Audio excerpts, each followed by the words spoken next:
Hello बच्चों, welcome to all of you in your online classes. Students, हमारा revision class start हो चुका है आपके फर्स्ट टर्म के लिए।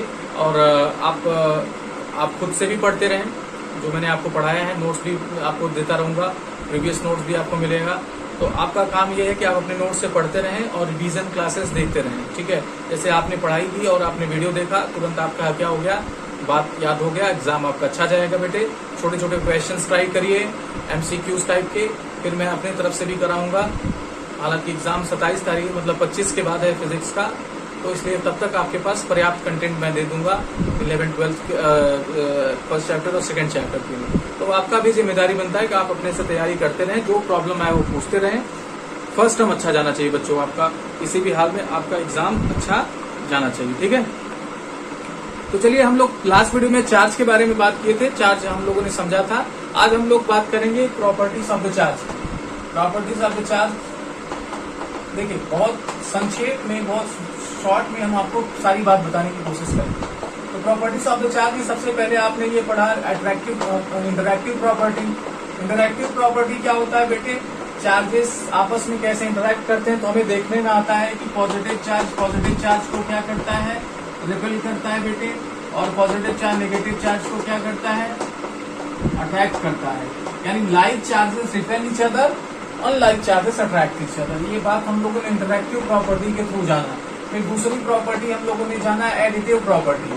एडिटिव प्रॉपर्टी क्या है बेटे, कि किसी सिस्टम में टोटल चार्ज क्या क्या रहता है, कांस्टेंट रहता है। मतलब किसी सिस्टम में टोटल चार्जेस जो होता है उसको हम निकालने के लिए क्या करते हैं, एल्जेब्रिक सम करते हैं। जैसे अगर मान लीजिए इसमें 2 माइक्रोकूलम माइनस 3 माइक्रोकूलम और प्लस 5 माइक्रोकूलम आपको चार्जेस दी गई है, तो क्या वही कह दिया कि आप इसमें टोटल चार्ज क्या है, तो आप क्या करें, इन चार्जेस का एल्जेब्रिक सम। एल्जेब्रिक सम में बेटे क्या करते हैं हम लोग, साइन का भी ध्यान देते हैं। 2 microcoulomb plus 5 microcoulomb minus 3 microcoulomb. देखिए, प्लस के साथ प्लस चार्ज, प्लस चार्ज के साथ प्लस लिया, माइनस के साथ माइनस, तो टोटल चार्ज कितना हो जाएगा, 5 2 10, 10 में से 3 5 2 7, 7 में से 3 माइनस कर देंगे तो 4 माइक्रोकूलम। तो आपका चार्ज कितना हो जाएगा बेटे, 4 माइक्रोकूलम। तो इसे एडिटिव प्रॉपर्टी का नाम दिया गया। तीसरे नंबर पे हमने प्रॉपर्टी जाना कंजर्वेशन प्रॉपर्टी, या शायद ऐसे ही आगे पीछे क्वांटाइजेशन प्रॉपर्टी। चलिए, हो सकता है कि आपको ऊपर नीचे देखने को मिले, लेकिन आपको ऑर्डर का ध्यान नहीं देना, बस आपको ये देना है कितने हमने 5 पढ़े तो 5 होने चाहिए। क्वांटाइजेशन मतलब होता है बेटे कि अगर गिवन चार्ज को हम ब्रेक करना चाहें छोटे से चार्ज में, तो वो छोटा चार्ज इलेक्ट्रॉन होगा। तो अगर किसी सिस्टम पर टोटल चार्ज क्यू है, तो उससे हम कितने इलेक्ट्रॉन, सपोज कर लो n इलेक्ट्रॉन्स निकालेंगे तो ये खत्म हो जाएगा। तो ये क्या हो जाएगा, Q is equal to ME, है ना। तो इससे हमें ये पता लग रहा है कि कभी भी हम चार्जेस को अगर तोड़ना चाहते हैं स्मॉलेस्ट पार्टिकल में, तो वो क्या है, इलेक्ट्रॉन है, इलेक्ट्रॉनिक चार्ज है, ठीक है। इलेक्ट्रॉनिक चार्ज का हाफ नहीं कर सकते। दैट मीन्स अगर आप कहें कि मैं यहाँ से सर 3/2 इलेक्ट्रॉन्स निकाल रहा हूँ, तो ये पॉसिबल नहीं है। कोई कहे कि मैं 7/5 इलेक्ट्रॉन्स निकाल लिया, तो ये पॉसिबल नहीं है। जब भी निकलेगा 1 इलेक्ट्रॉन, 2 इलेक्ट्रॉन, 3 इलेक्ट्रॉन, 4 इलेक्ट्रॉन, इस तरीके से 1000, 10 करोड़ या अरबों इलेक्ट्रॉन्स निकलेंगे। जब भी निकलेंगे तो एक कंप्लीट नंबर में निकलेंगे, मतलब फ्रैक्शनल नंबर्स में नहीं निकलेंगे। This is the quantization rule of the charge, है ना बेटे। अब इससे हम लोग ये निकाल सकते हैं कि 1 कूलम में चार्ज कितना है, तो हम इससे ये भी कैलकुलेट कर सकते हैं कि 1 कूलम में चार्ज कितना है। क्योंकि हमें E की वैल्यू पता होना चाहिए। दैट मीन्स 1 इलेक्ट्रॉन पर कितना चार्ज होता है बेटे, 1.6 × 10⁻⁻19 कूलम, ठीक है। तो 1 कूलम में चार्ज कितना होगा, है ना, number of electrons in 1 coulomb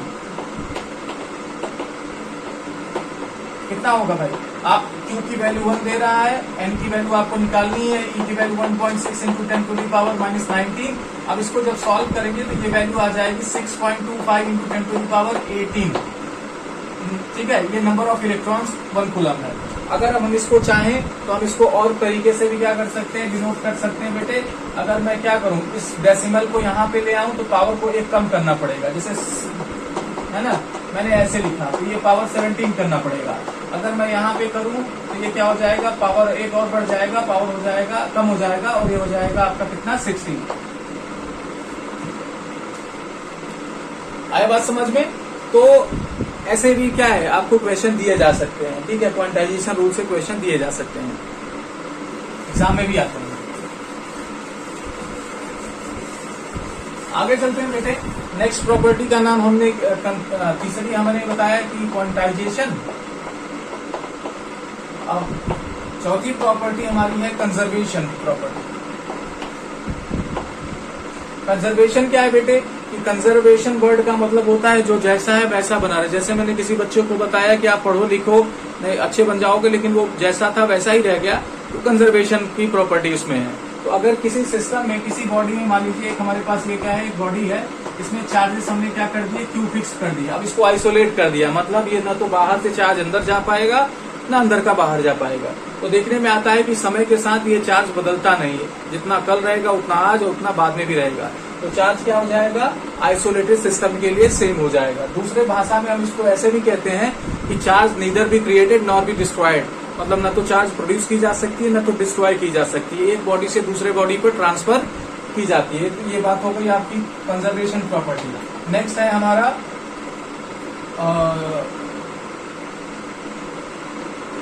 invariant property.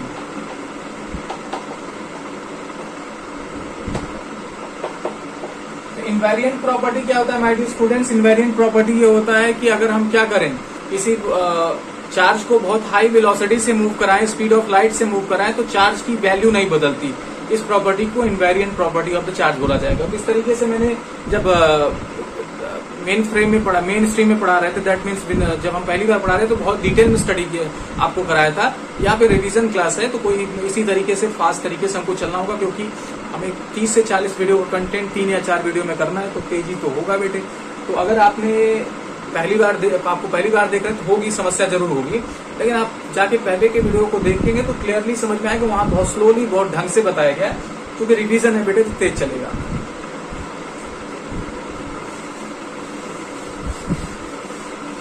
अब बात आती है कि कैसे किसी बॉडी को चार्ज किया जाता है बेटे।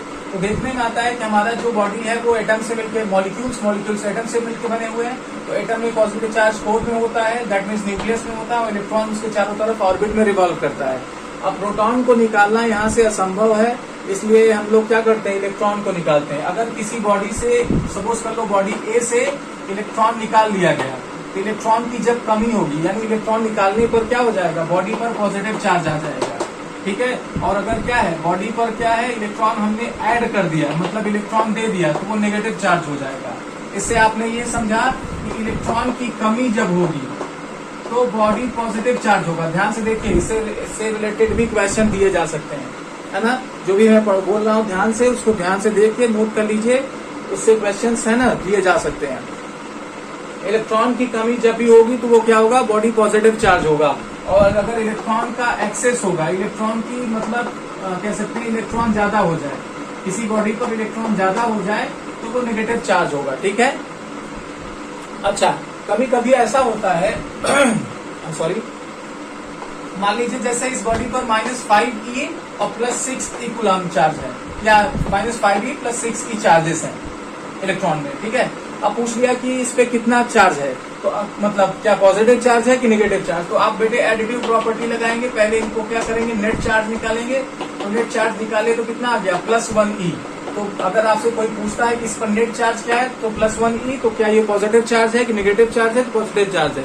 तो अगर एक बॉडी पॉजिटिव चार्ज है तो इसका मतलब ये नहीं है कि उसमें नेगेटिव चार्ज नहीं है, उसमें नेगेटिव भी चार्ज हो सकते हैं, पॉजिटिव चार्ज भी हो सकते हैं, लेकिन पॉजिटिव चार्ज की वैल्यू क्या होगी, ज्यादा होगी, जैसे इस एग्जाम्पल में आप देख रहे हैं। इसी तरीके से इसके अपोजिट भी ले लो, जैसे आपने क्या किया, -3e ले लिया, +2e ले लिया, इस पर इफेक्टिव चार्ज कितना हो गया, -1e होगा कि नहीं।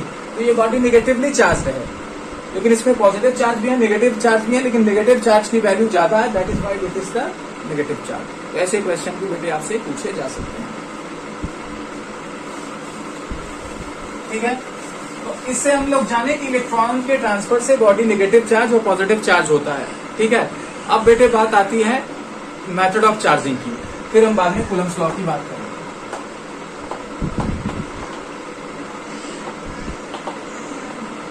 यानी बॉडी को कितने तरीके से चार्ज किया जा सकता है, तो 3 तरीके होते हैं बेटे, फ्रिक्शनल इलेक्ट्रिसिटी, फ्रिक्शनल मेथड, दूसरा है हमारा क्या, कंडक्शन मेथड,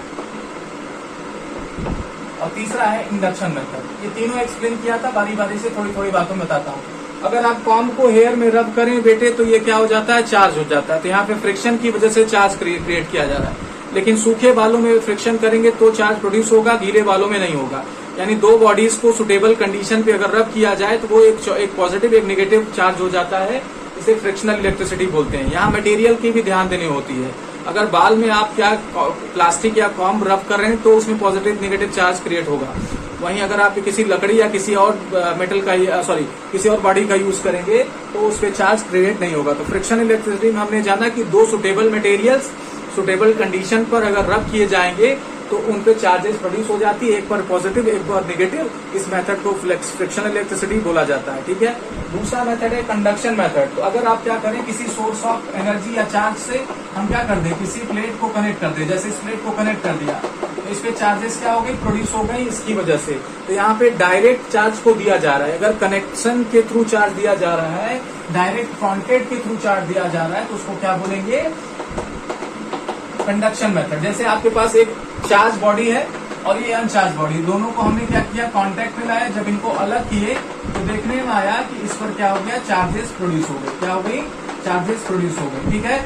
इन सब के दौरान चार्ज कंजर्व रहता है। याद रखिएगा, चार्ज कभी भी नॉन कंजर्व देखने को नहीं मिलता, ठीक है। तो अगर दो मेटेलिक बॉडीज को, ध्यान से, दो मेटेलिक बॉडीज को अगर हम क्या करें, कांटेक्ट करें, दैट मीन्स सपोज कर लो इस पे Q चार्ज है, इस पे 0 चार्ज है, तो अगर इनको क्या करें, अलग करें तो इस पे Q डैश मतलब कुछ अलग चार्जेस आ जाएंगे, Q1 Q2 मान लीजिए आ जाएगी। लेकिन जो टोटल चार्ज होगी वो क्या होगी, कंजर्व होगी, दैट मीन्स Q के इक्वल। दो मेटेलिक बॉडीज थी, एक चार्ज था एक अनचार्ज था, दोनों को कांटेक्ट मिला है, दोनों पर चार्जेस Q1 Q2 आ गए। चार्ज कंजर्वेशन रूल कहता है कि चार्ज कभी कंजर्व मतलब क्रिएट नहीं होता, ना तो प्रोड्यूस होता है। दैट मीन्स इस पे जो चार्ज है, इस पे जो चार्ज है, वो चार्ज कहाँ से मिला है, इसकी वजह से मिला। अब अगर मेटेलिक बॉडीज क्या है, सेम डायमेंशन, आइडेंटिकल है, आइडेंटिकल मतलब एक जैसे, तो चार्जेस का क्या होता है, इक्वल बंटवारा होता है। दैट मीन्स है ना, Q/2 एक पर आएगा, दूसरे पर Q/2 आएगा। ये कंडक्शन मेथड है।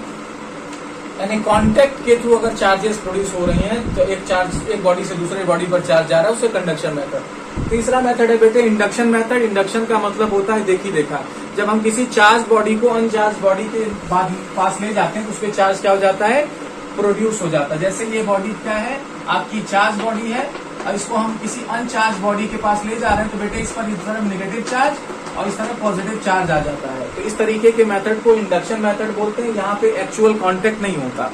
अब यहाँ पर एक मुख्य मेन पॉइंट है, नोट करिए कि चार्ज यहाँ पर ले जाने पर ये किसी भी तरीके का चार्ज लूज नहीं करता।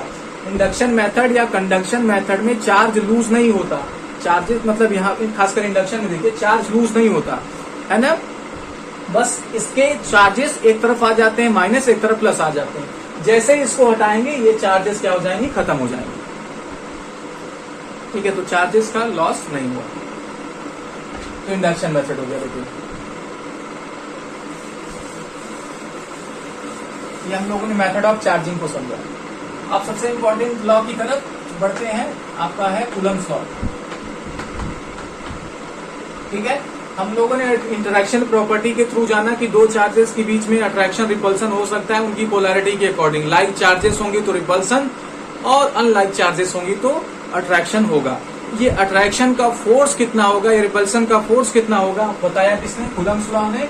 कूलम्स ने बताया, कूलम्स लॉ के थ्रू उन्होंने कहा कि अगर दो charges Q1 Q2 r distance पर रख दिए जाए तो उनके बीच का जो फोर्स होगा वो प्रोडक्ट ऑफ चार्ज के प्रोपोर्शनल होगा, और दूसरा फोर्स जो होगा वो क्या होगा, inversely square proportional to the distance. दोनों को कंबाइन किया जाए तो हमें क्या मिलेगा, Q1 Q2 upon r square, है ना।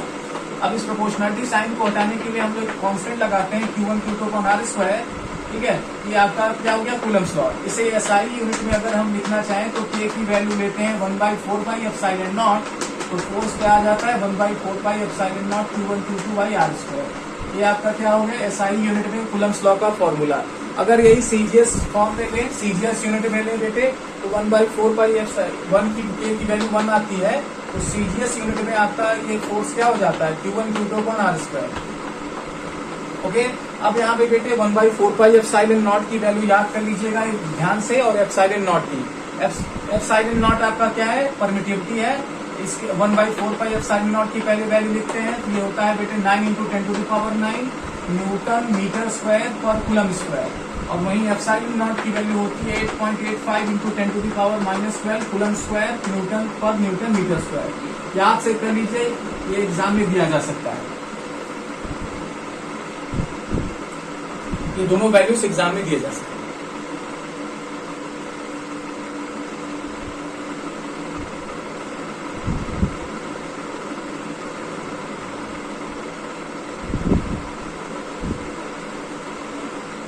ठीक है बेटे,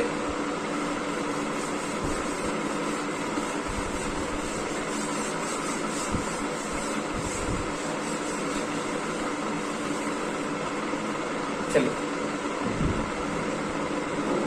आगे चलते हैं। कूलम्स लॉ को हम लोगों ने जाना। कूलम्स लॉ के थ्रू आपसे क्या किया जा सकता है, क्वेश्चन पूछे जा सकते हैं, छोटे छोटे न्यूमेरिकल जो मैंने कराए हैं उसी टाइप के न्यूमेरिकल मैं आपको दूंगा, उसके बाहर मैं आपको नहीं दूंगा। ठीक है, तो छोटे छोटे न्यूमेरिकल आप इस पर ट्राई करें। आज कम से कम इस पे 5-6 न्यूमेरिकल जो मैंने कराया उसको रिवीजन कर लीजिए। जितने न्यूमेरिकल मैंने बताया उसको रिवीजन कर लीजिए। अगर कहीं प्रॉब्लम है तो भेज दीजिए, कल की वीडियो में उसको सॉल्व कर दूंगा। ठीक है बेटे, तो आज के इस वीडियो में इतना ही। अगला वीडियो बहुत बड़ा होने वाला है जिसमें हम पहला चैप्टर ऑलमोस्ट कवर कर देंगे। ठीक है, तो उसको आप लोग सीरियसली देखिएगा और न्यूमेरिकल छोटे छोटे करते रहिए, और आगे चल के मैं आपको MCQ क्वेश्चंस कराऊंगा जिससे आपका कॉन्सेप्ट हो जाएगा क्लियर। ठीक है बच्चों, तो आज के लिए इतना ही। आपको नोट्स भी दिया जाएगा, जिन बच्चों का नोट्स कंप्लीट नहीं उनको मैं नोट्स भी प्रोवाइड कराऊंगा।